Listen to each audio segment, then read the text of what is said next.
কত টাকা দিচ্ছে সরকার? 1 লাখ টাকা করে তো সরকার দিচ্ছে, তারপরে তাহলে তোমাদের চাঁদা তোলার মানে তাহলে ভাই তোমরা যে আছো তোমরা তো নিজেদের কাছ থেকে করো না এরকম। তুমি তো সাইড করে গাড়িটা পুজোয় চাঁদা না দেওয়ায় গালাগালি যে দুর্গাপুজোর চাঁদা নিয়ে একেবারে বিভিন্ন জায়গায় আক্রমণ করতে হচ্ছে, কি বলবেন? দেখুন, আমাদের সংবিধানের এই ধরনের প্রভিশন নাই।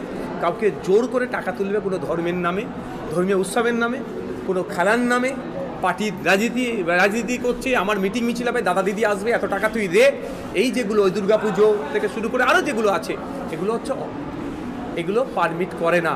যারা করছে তাদের ভিতরে আইনত ব্যবস্থা নেওয়া দরকার। অনৈতিক অন্যায়ভাবে পুলিশ আজকে মানুষের উপরে জুলুম নির্যাতন করছে। পুলিশের একটা অংশ তোলা তুলতে ব্যস্ত হয়ে যাচ্ছে, পুলিশের একটা অংশ, সবাই নয়। আবার অনেক পুলিশ সিট দ্বারা সোজা রেখে 16 ঘন্টা 15 ঘন্টা 14 ঘন্টা ডিউটি করে যাচ্ছে আমাকে নিরাপত্তা দেওয়ার জন্য। যারা সিট দ্বারা বিকিয়ে দিয়ে পুলিশ কোর্টের বাইরে গিয়ে তোলা তুলছে তাদের বিরুদ্ধে আইনত ব্যবস্থা গ্রহণ করা দরকার। এখন পুলিশ মন্ত্রী এটা নিয়ে কি করে দেখি। আমি ওই ঘটনাকে তীব্র নিন্দা ধিক্কার জানাচ্ছি। আমি একটা কথা বলি, যারা গল্প শোনাচ্ছিল এতদিন ধরে এখানে খেলবো না, সেখানে খেলবো না, এখানে খেলছে কেন? ওরা ব্যবসায়ী, ওরা ভোট ব্যবসার জন্য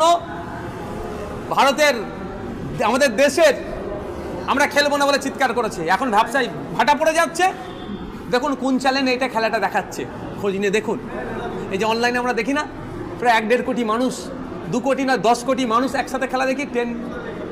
10 মিলিয়ন থেকে শুরু করে আরও বেশি মানুষ একসাথে খেলা দেখি না। ওইটা ইনকাম কার হয়? কোনো একটা চ্যানেল মালিকের। সেই চ্যানেলের মালিকটা কে দেখুন, মোদিজির ঘনিষ্ঠ বন্ধুদের মধ্যে একজন। দেখছে ব্যবসায়ী ভাটা পড়ে যাচ্ছে, ওই জন্য হোক। আমাকে যদি ব্যক্তিগত বলেন, আমাদের অবস্থান শব্দ একটা হওয়া দরকার। পাকিস্তানের সাথে খেলবো না যতদিন ওরা মানুষের মতো মানুষ হচ্ছে। খেলবো না ততদিন। ওরা মানুষ আগে হবে, তারপরে ওদের সাথে খেলবো। আর ওরা যতবারই খেলে আমরা ওদেরকে হারাই তো। বাচ্চাদের সাথে খেলে লাভ নেই, কিন্তু আমি ব্যবসার জন্য ওদের সাথে খেলছি। আরে মানবিকতার একটা গ্রাউন্ড থাকা দরকার। দেখুন অনেক সময় আইনকেও আমরা দেখেও এড়িয়ে যাই। আইন মিনস যে এটা অনুচিত, ধর না আপনার সিগন্যাল আছে, গাড়ি ঢুকিয়ে দিয়েছি, কিন্তু এমার্জেন্সি থাকলে আমরা দেখতে পাই না, ওই গাড়িটাকে ছেড়ে দেবে।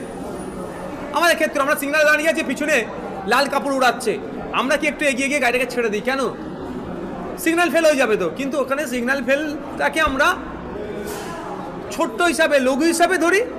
আর ওই যে এমার্জেন্সি পেশেন্টটাকে আমরা ওখানে আমাদের মুখ্য বিষয় হিসাবে দেখি, যে এমার্জেন্সি পেশেন্টটাকে আগে ছেড়ে দিতে হবে। তো এই যে সাঁতরাগাছি যে ঘটনা ঘটেছে, এটা কাঙ্ক্ষিত ঘটনা নয়। এই ঘটনাকে মেনে নেওয়া যায় না। আমি নিন্দা ধিক্কার জানাচ্ছি এবং প্রশাসনের ওই কর্তার বিরুদ্ধে আমার মনে হয় হাওড়া সিটি পুলিশের উচিত হবে তদন্ত করা।